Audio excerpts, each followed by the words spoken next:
कुछ किंवदंतियाँ इस तरह की हो जाती हैं, वो भाई होली क्यों मनाई जाती है कि भाई वो हिरण्यकश्यप की बहन थी होलिका, और वो प्रहलाद जी को जलाने के लिए होली में लेकर के बैठ गई थी। क्योंकि इसमें एक बहुत बड़ा झूठ भी है कि भाई वो अग्नि में जलती नहीं थी। अग्नि का तो स्वभाव ही जलाना है, ऐसा हो ही नहीं सकता जो उसमें जाएगा। वो तो स्वार को भस्म कर देती है, लोहे को भस्म कर देती है, मनुष्य की तो कुछ औकात ही नहीं है। तो इस तरह का झूठ भी थोड़ा फैलाया, अज्ञानता में ही फैलाया, क्योंकि ज्ञान नहीं था उन लोगों को कि क्यों हम मनाते हैं इसको। हमारे दो त्यौहार विशेष मनाए जाते हैं, दीपावली और होली। दीपावली का भी है सही, ऐसा वृक्ष का रखा उसका। तो होली का जो है हम इसलिए मनाते हैं, अभी नवषष्ठी नया अन्न हमारा जो जीवन है, शास्त्रों में तो इसे औषधियाँ कहा गया है। औषधियाँ हमारे जीवन को चलाती हैं। नवान इस समय में आता है, नया अन्न आता है।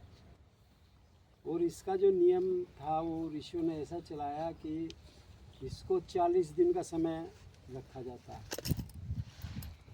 जिस समय ये क्या नाम, बसंत पंचमी, बसंत ऋतु जब शुरू होती है तो पंचमी जो होती है उसकी, उस पंचमी से इसको शुरू करते हैं, जिसमें हम लोग आमतौर पर पंचमी में, बसंत पंचमी का गुस्सा रखते हैं। फिर उसके ऊपर कूड़ा करकट डालते रहते हैं और उसे जो है आज के दिन जला देते हैं, है ना। तो ये समझने की बात है और समझाने की भी बात है। ये हम यहाँ से तो थोड़े से उंगलियों को गिनने लायक लोग बैठे हैं, लेकिन हम ही लोग जा कर के अपने समाज में जा कर के उस बात को फैलाऊँ और उस बात को बताऊँ, तब जा कर के वो सच्चाई को जान सकते हैं, नहीं तो उसी अंधकार में चलते जा रहे हैं। तो ऋषि मुनि लोग जो होते थे वो जंगलों में रह कर के अपनी तपस्या करते थे, और वहाँ तपस्या करते करते पूरा वर्ष हो जाता था उनको। तो 2 बार आते थे ग्राम, जो होते थे हमारी इकाई होती है ग्राम, वो हर ग्राम में एक महात्मा हर ग्राम में ऐसा आ जाता था। क्योंकि आपने ये देखा होगा कि हर ग्राम की अलग होली होती है, 2 ग्रामों की एक होली नहीं होती। 2 ग्रामों की एक पंचायत होती है, लेकिन 2 ग्रामों की एक होली नहीं होती। छोटा सा ही है, वो अलग होली होगी उसकी। तो उसमें बसंत पंचमी से पहले दिन चतुर्थी को वो सब लोग गांव में आ जाते थे, और पहले से ही लोग जानते थे, क्योंकि वैदिक काल था, पहले से ही सभी लोग जानते थे कि भाई अब यज्ञ शुरू होगा। और उस दिन से यज्ञ शुरू हो जाता था, और वो प्रतिदिन उस पर सब लोग जो गांव के होते थे वो सब घृत और सामग्री वहाँ से इकट्ठी करते थे और करके, और वो जो ऋषि मुनि लोग आते थे, हर गांव में एक आ गया, और वो प्रतिदिन यज्ञ, यानी होली का गुस्सा रखने का मतलब है उस दिन यज्ञ कुंड तैयार हो जाना और उसमें यज्ञ शुरू हो जाना, उसका ये तात्पर्य है। और उस दिन से 40 दिन तक लगातार वो होता था, और 40वें दिन उसकी पूर्णाहुति, जैसे होली जला देते हैं भाई आज होली होगी। अब क्यों था ऐसा, उसका कारण भी कुछ तो रहा ही होगा। जो विद्वान लोग वो जानते हैं, वैसे तो आम आदमी भी जानते हैं कि इस समय में वृष्टियाँ बहुत होती हैं। कभी अतिवृष्टि हो जाती है, कभी अनावृष्टि हो जाती है, कभी ओलावृष्टि हो जाती है। तो इन वृष्टियों से कृषि प्रधान देश था हमारा, तो वो अपनी कृषि को बचाने के लिए, देखो जो सन्यासी, जो महात्मा योगी, जो बाहर जंगलों में रह कर के तपस्या कर रहे हैं, उनको अपने देश की इतनी चिंता रहती थी, अपने लोगों की इतनी चिंता रहती थी कि वो आते थे वहाँ से। और 40 दिन, ये 40 दिन ही होते हैं वृष्टि के, इसी में सूखा भी पड़ सकता है, अधिक वर्षा भी हो सकती है, और ओला भी पड़ सकता है। और आप देखते हैं अगर सूखा पड़ गया तब भी क्यों ख़राब, आज तो ख़राब नहीं होते क्योंकि ट्यूबवेल वगैरह चल गए भाई, पानी आ जाता है, उसकी सिंचाई की व्यवस्था है। लेकिन फिर भी आप सभी किसानी से जुड़े हुए लोग हैं, आप ये जानते हैं अगर वर्षा ना हो और आप पानी देते रहो और हरी भरी फसल भी खड़ी रहो, लेकिन उसका जो रिकॉर्ड होगा, उसकी जो यील्ड होगी वो उतनी नहीं हो सकती जैसी वर्षा पड़ने के बाद होती है। तो इससे क्या करते थे, उसी तरह की सामग्री बनाई जाती थी। हर ऋतु की अलग अलग सामग्री होती है, ये जानते हैं सभी। तो उसी तरह की उसकी सामग्री बनाई जाती थी। गाय का घी इकट्ठा होता था। पहले गाय ही थी, भैंस तो थी ही नहीं। बना लो भाई। तो सब गाँव में जो है क्या होता था, सब्जी बना लो। गाय का घी इकट्ठा होता था। तो वो घृत में ही वो शक्ति होती है, भैंस के घृत में नहीं वो शक्ति होती। तो उससे यज्ञ किए जाते थे तो वृष्टियाँ टल जाती। अगर ओलावृष्टि भी होने वाली है तो वो मतलब जल के रूप में परिवर्तित हो जाते थे, जैसे उठ करके इसका जाता था। क्योंकि हम अग्निदेव में जब किसी भी चीज़ को डालते हैं तो अग्नि के 3 गुण होते हैं विशेष। पहला गुण होता है उसका ऊपर उठना, पहला गुण होता है उसका जलाना। ये हमने बहुत अच्छा, ये यज्ञो वही श्रेष्ठतम कर्म है, तो इससे श्रेष्ठ कोई कर्म नहीं है। लेकिन इसकी अग्नि में भी अगर हम हाथ डालेंगे तो क्या करेगी, ये जला देगी। ये देख रही है, ये श्रेष्ठ कर्म की है भाई, ना जलाऊं, क्योंकि उसका स्वभाव है। और दूसरा इसका स्वभाव विशेष क्या है, ऊपर उठना। सब चलो वो तो अलग बात है, क्यों उठती है ऊपर, वो तो लंबा विषय है, हो जाता है। तो ऊपर उठना नहीं, और कोई भी चीज़, ना परमात्मा की बनाई हुई ना मनुष्य की बनाई हुई कोई भी चीज़ ऐसी नहीं जो ऊपर उठती है, सब नीचे को भागती है। परमात्मा ने पखेरु बनाए, वो ऊपर उठ जाते हैं, लेकिन अगर उनकी शक्ति क्षीण हो जाती है, थक जाते हैं, तो उन नीचे आते हैं। अगर उनके पंख खराब हो गए या शक्ति क्षीण होगी तो गिर जाते हैं। ऐसे ही उन्हें देख करके मनुष्य ने वायुयान वगैरह बना दिए, वो ऊपर उड़ते हैं। लेकिन उनका अगर मशीनरी खराब हो जाए या उनका ईंधन समाप्त हो जाए तो क्या होगा, नीचे गिर जाएगा। अभी आप लोग देख रहे हैं, अभी थोड़े दिन पहले ही बड़ा 250 आदमी मरे उसमें, है ना, वो इंजन थोड़ा सा ख़राब होने की वजह से। तो क्या होता है, ऊपर उठना स्वभाव नहीं है उसका, लेकिन अग्नि का स्वभाव ऊपर उठना है। आप बहुत गहराई में जला दो इसे, तब भी ये ऊपर को उठती दिखाई देगी आपको। आप यहाँ धरातल पर जला रहे हैं तब भी ऊपर को उठती हुई जा रही है, और कहीं बहुत ऊंचाई पे जा कर के जला देंगे तब भी ये ऊपर को उठती है। आप अगर इसे रोकने की भी कोशिश करें, आपकी अग्नि जल रही है, आप उसके ऊपर कोई बर्तन लगा दें तो उसको जरा सी भी जगह कहीं को मिलेगी तो उसके बराबर में से निकल कर ऊपर को चलती हुई दिखाई देगी आप। तो ये इसका स्वभाव है, तो इसलिए यज्ञ करते हैं अग्नि से। तो अग्नि में जो डालते हैं ये उसका 17,500 गुना बना देती है। अब अभी वकील साहब और ये बेटी है हमारी आहुति दे रहे थे, तो 1 चम्मच इसमें घृत की डाली तो उसने 17,500 गुना, यानी 1 चम्मच की शक्ति कितनी बना दी, जितनी 17,500 चम्मच घी की होती है, 1 चम्मच की बना दी और उसको ऊपर उठा दिया। सूर्य की किरणें होती हैं, सप्त रश्मियाँ होती हैं, वो इसको खींच लेती हैं अपने में और ध्युलोक तक ले जाती हैं। और वहाँ से मतलब जो ध्युलोक में जो समुद्र है, उस समुद्र का स्वच्छीकरण करती है। तो ये खैर लंबा विषय है। तो हम लोग इसलिए इसको मनाते थे कि हमारे ऋषि मुनि लोग हमारी चिंता करके गांव-गांव आ जाते थे और गांव-गांव में वे 40 दिन तक यज्ञ करते थे, जिससे कोई भी किसान वृष्टि से परेशान ना हो, उसकी फसलें खराब ना हो जाए। भाई ओला पड़ गया तो मर ना जा, सूखा पड़ गया तो मर ना जा, अधिक जल पड़ गया तो मर ना जा। तो इसलिए इसको वो सब हर गांव में करते थे, हर गांव में करते थे आकर के। तो वो कितने शुभ चिंतक थे हमारे से तो वो कुछ भी नहीं, उस समय उन्होंने कुछ दक्षिणा दे दी नहीं दे दी कोई बात नहीं है, लेकिन वो कितनी चिंता करते थे हमारी। तो इस वजह से हम इसको करते हैं। ये 40 दिन प्रत्येक आर्य के घर में होना चाहिए। ये 40 दिन कम से कम साल में प्रत्येक आर्य के घर में होना चाहिए। आर्य का अर्थ क्या है, श्रेष्ठ। आर्य, मैं अगर जो अपने को आर्य कहने लगूँ तो ज़रूरी नहीं कि मैं आर्य हूँ। अगर मेरे अंदर श्रेष्ठ गुण हैं तो मैं आर्य हूँ। इसलिए हमें आर्य समाजी नहीं बनना है, हमें आर्य बनना है, हमें श्रेष्ठ बनना है। अगर हम पूजा पद्धति, हमारी जो है विकृत पूजा पद्धति है, आज मंदिर में जाते हैं भाई, जल भी चढ़ाते हैं, हम अभिषेक भी करते हैं, प्रसाद भी चढ़ाते हैं, लेकिन वो पूजा पद्धति हमारी सही माने में लाभकारी नहीं है। लाभकारी पूजा पद्धति कौन सी है हमारी, ये जो अभी आप लोग करके बैठे हैं, ये लाभकारी पूजा पद्धति जाती है, ये आप डाल रहे हैं और ये तुरंत के तुरंत उसको आपको लाभ पहुंचा रही है, और पता नहीं कितनों को लाभ पहुंचा रही है। जितने भी कीट पतंगे, जीवधारी, प्राणधारी, जितने भी पेड़ पौधे, सबको ये लाभ पहुंचा रही है। और आप इसको रोक नहीं सकते। अपने घर में भी अगर आप यज्ञ कर रहे हैं तो आप उसके लाभ से किसी को नहीं रोक सकते, और अपने आप भी उसको पकड़ कर नहीं रोक सकते।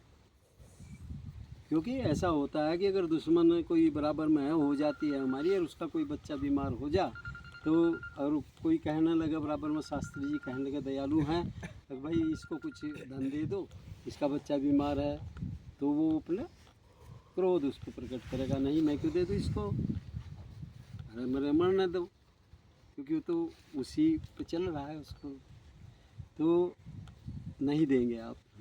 लेकिन इसका लाभ आप रोक नहीं सकते, किसी से भी नहीं रोक सकते। कौवे के, कुत्ते के पीछे अगर वो आता है, कुछ हमारा खा लेता है, तो हम लाठी लेके भागते हैं उसके पीछे, लेकिन इससे उसे वंचित नहीं हम कर सकते। तो इसलिए ये यज्ञ वही श्रेष्ठतम कर्म है, इसलिए इससे श्रेष्ठ कर्म दुनिया का कोई नहीं है। तो इसको होलिका के ऊपर जो बात चल रही है वही है कि हम जो हैं इसको अपनी फसलें बचाने के लिए, स्वास्थ्य भी हमारा उससे अच्छा रहता है अगर वृष्टियाँ नहीं होती हैं, सही सही सब काम होता है।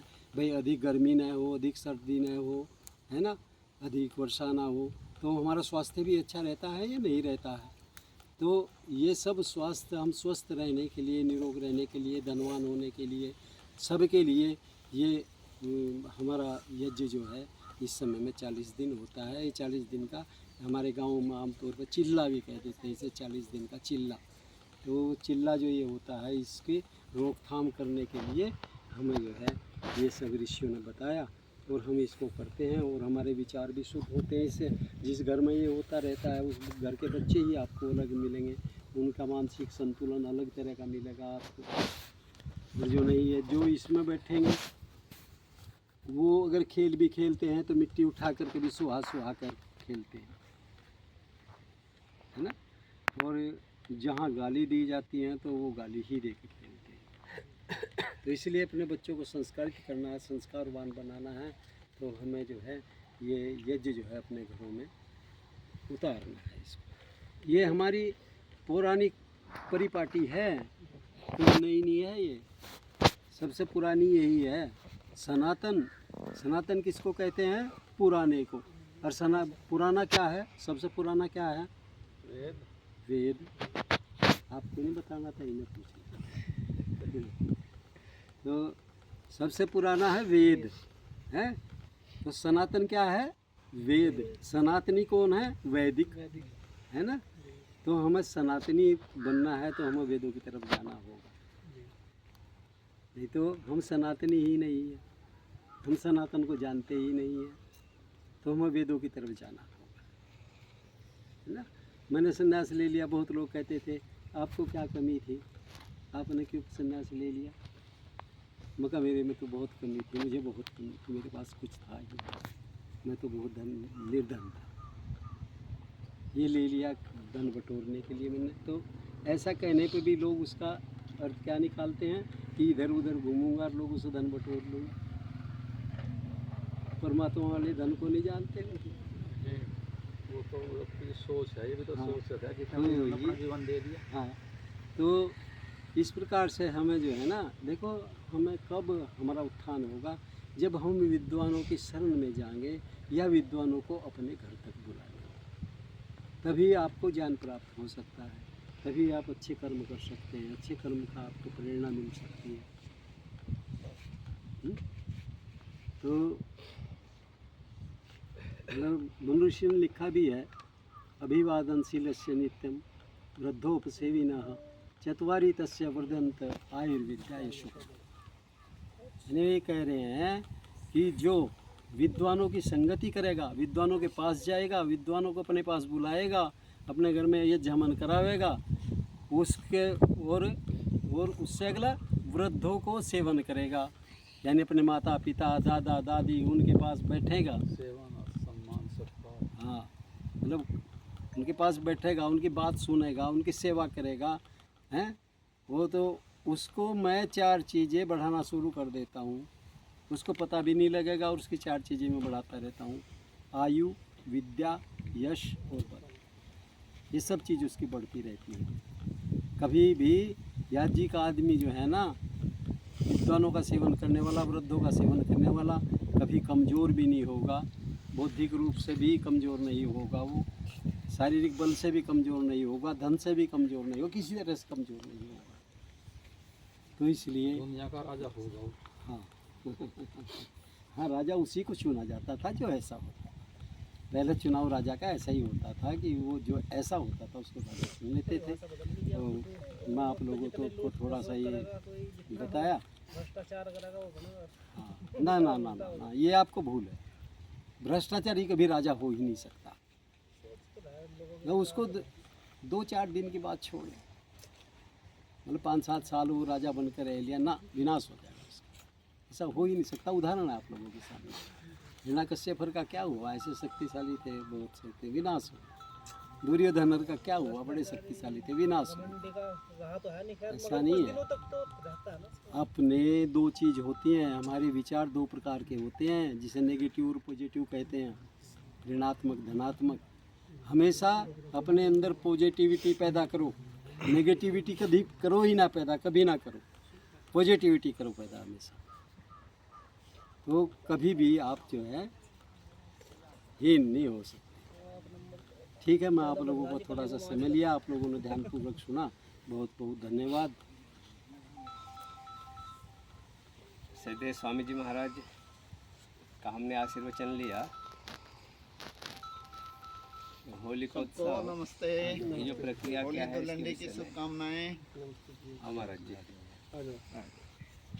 अच्छा आसन नमस्ते। ये यज्ञ का ही यज्ञोत्सव है। सब लोग थोड़ी थोड़ी समिधा सामग्री घृत लेकर के वहाँ इकट्ठा होते थे। जो आज माताएं जो है हम घरों से क्या करते हैं, अब तो लोगों विकृत इतना हुआ कि लोग किसी का जो है कि कुछ भी उठा के चल देते हैं। ठीक है, बोले होली में जो है, होली और दीपावली में चोरी माफ है, ऐसा कहते हैं। ये कौन कह रहा? सुनो, नहीं समाज में एक सुनो, ये जो आजकल एक जो लोगों को पहरा देने पड़े, कि जो उठा के ले जाते वो बेचारे चोर नहीं हैं, लेकिन प्रैक्टिकली समाज में मान्यता है किसी का कोई जो होली में जाए भाई, जो ऐसे पहले क्या होता था कि हमें ध्यान है कि गांव के जो इकट्ठा हुए लोग क्या करते थे, युवा लोग इकट्ठा होकर घर घर जाते थे, बोले जी होली के लिए गोश्ते दे दो, लकड़ी दे दो, ईंधन दे दो, सामग्री दे दो। अब वो ख़त्म हो गया, अब मांगने में शर्म आती है, तब क्या है, अब रात में उठा लो, वो भी खत्म हो गया। वो भी खत्म हो गया। अब तो पत्ते गिरने लगे। अब कोई नहीं ठा रहा किसी की। तो ये क्या है, ये यज्ञ का स्वरूप था। सब लोग मिल बैठ करके नवान्न आता था, नए अन्न हम पहले भगवान को समर्पित करते हैं। तो यज्ञ के माध्यम से देवताओं को भगवान को समर्पित करते हैं। पहले भगवान को क्या चाहिए, देवताओं को समर्पित करते हैं। देव पूजा होती है, भगवान ईश्वर की पूजा जो दूसरे होती है। हम जो अभी ये सब करते हैं देव पूजा है। देव कौन, सूर्य, चंद्र, जल, पृथ्वी, वायु, ये सब देव हैं। तो और आज से हमारा जो है वेद विद्योत्सव, जो गुरुकुल, सबको पता है कि गुरुकुल के लिए हम यहाँ पर प्रयत्नशील हैं, और लगभग मुझे भी 3-4 साल हो गए इस क्षेत्र में।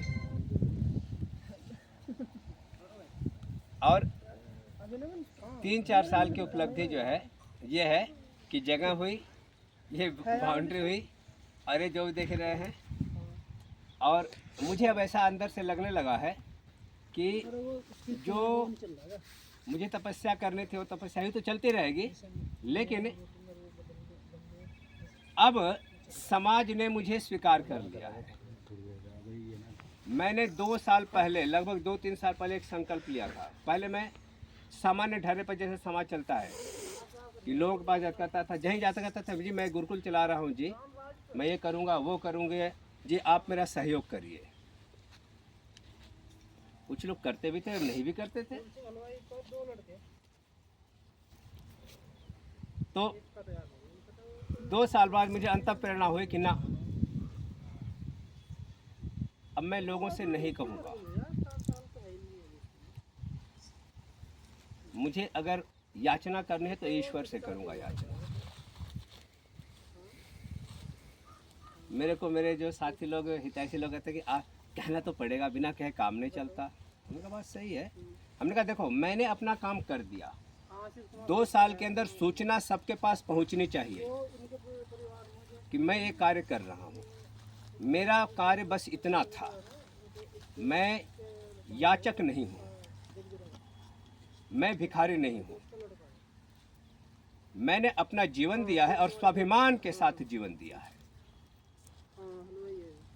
तो कोई ये अगर चाहता है कि मैं इस कार्य के लिए उसके घर पे बार बार जाऊंगा, हाँ जी नेताजी, हाँ जी सेठ जी, मैं कार्य का बाबू जी आपको करना चाहिए, भगवान आपको बहुत पुण्य देगा, बहुत उन्नति देगा, स्टॉप।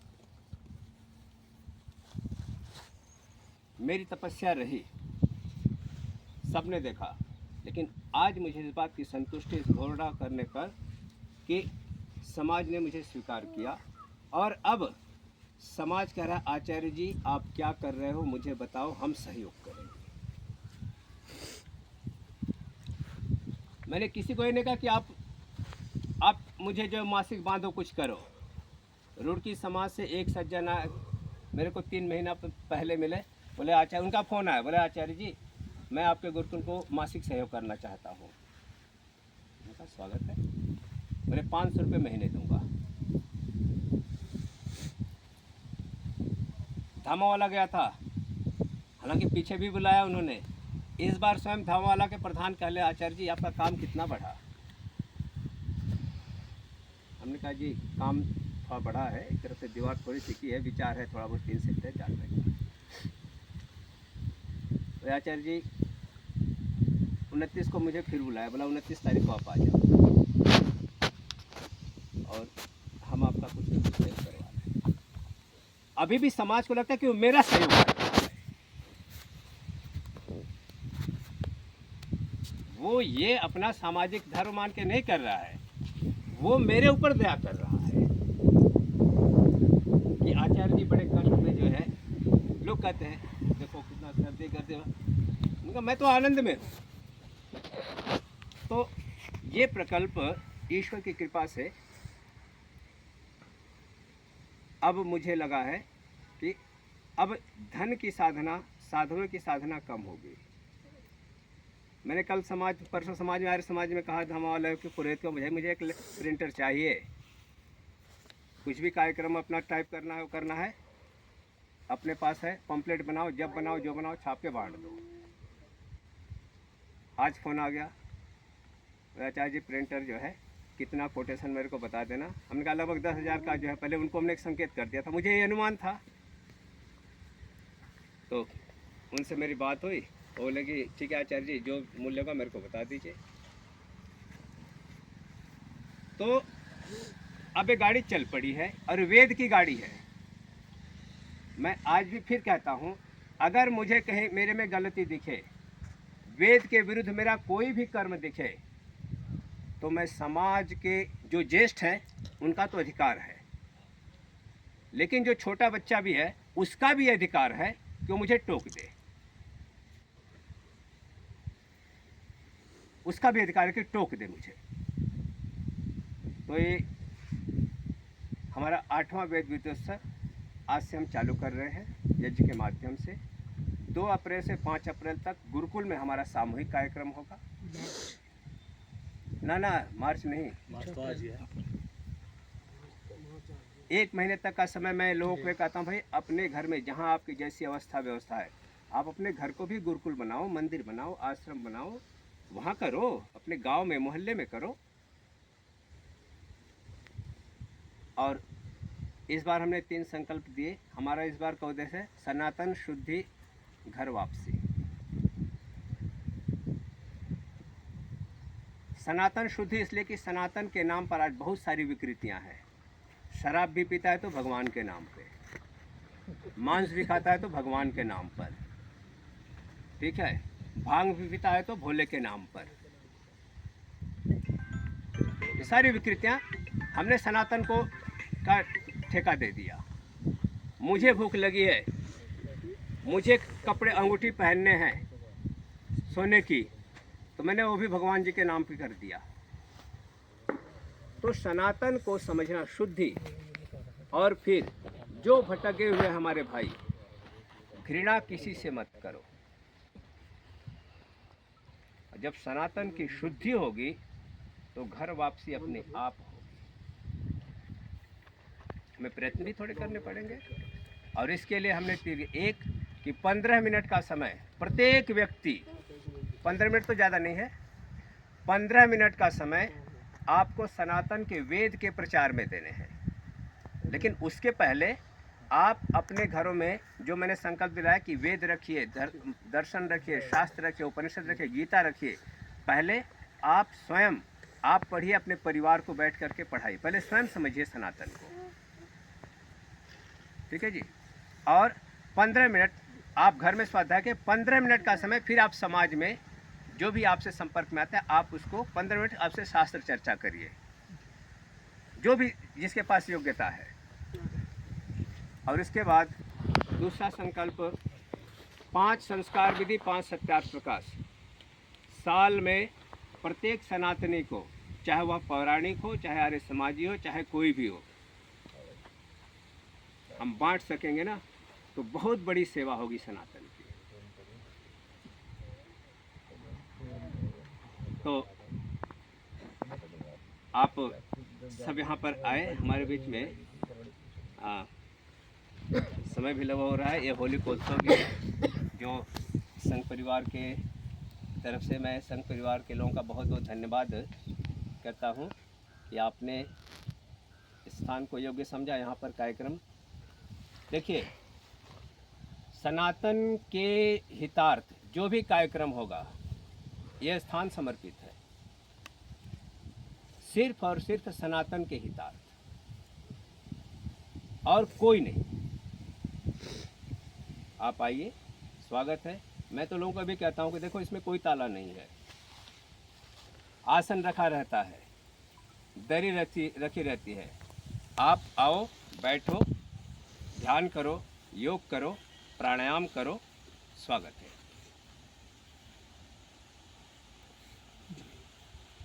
तो बाकी जो होली का आगे का कार्यक्रम है, होली मिलन का, अवनीश जी हाँ, अब निर्देश करें। आ जाओ, आप कराओ, आ जाओ इधर, आ जाओ। श्रीमान सुन, अवनीश जी। अच्छा, वकील साहब के ऊपर, वकील साहब के ऊपर वकील साहब जी आइए। निर्देश करें आगे।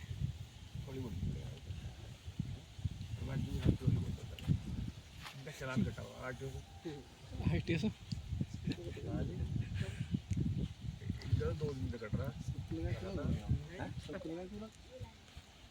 हाँ, वैसे हाँ जी, क्या प्रोसेसिंग है आप संघ में, क्या प्रोसेसिंग करते हैं? तिलक लगा दो, क्या करना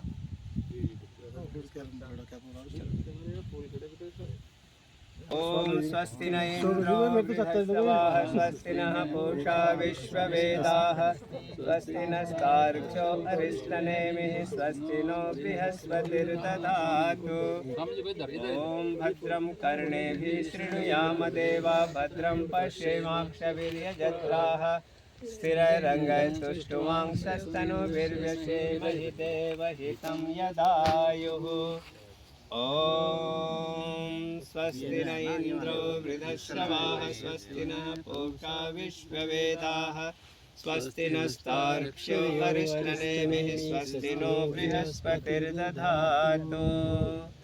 ॐ स्वस्ति पन्थामनुचरेम, सूर्याचन्द्रमसा विव, पुनर्ददताग्नता जानता संगमे महि। ॐ स्वस्ति मित्रावरुणा, स्वस्ति पत्ये रेवती, स्वस्ति न इन्द्रस्य, स्वस्ति नो अजिते कृधि। ॐ स्वस्ति पन्थामनुचरेम, सूर्याचन्द्रमसा विव, पुनर्ददताग्नता जानता संगमे महि।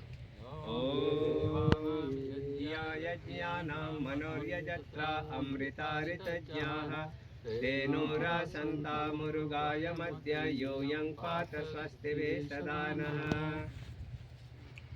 ॐ स्वस्ति न इन्द्रो वृधस्तवाः स्वस्ति नः पूषा विश्ववेदाः स्वस्ति नस्तार्क्ष्यो अरिष्टनेमि स्वस्ति नो बृहस्पतिर्दधातु। ॐ विश्वानि देव सवितर्दुरितानि पराशुभ यद्भद्रं तन्न आशुभ। ॐ हिरण्यगर्भः समवर्तताग्रे भूतस्य जातः पतिरेक आसीत् सदाधार पृथिवीं व्यामुते मां कस्मै देवाय हविषा विधेम। ॐ य आत्मगा वरदा यस्य विश्व उपासते प्रतिशं यस्य देवाः यस्य छायामृतं यस्य मृत्युः कस्मै देवाय हविषा विधेम। ॐ यः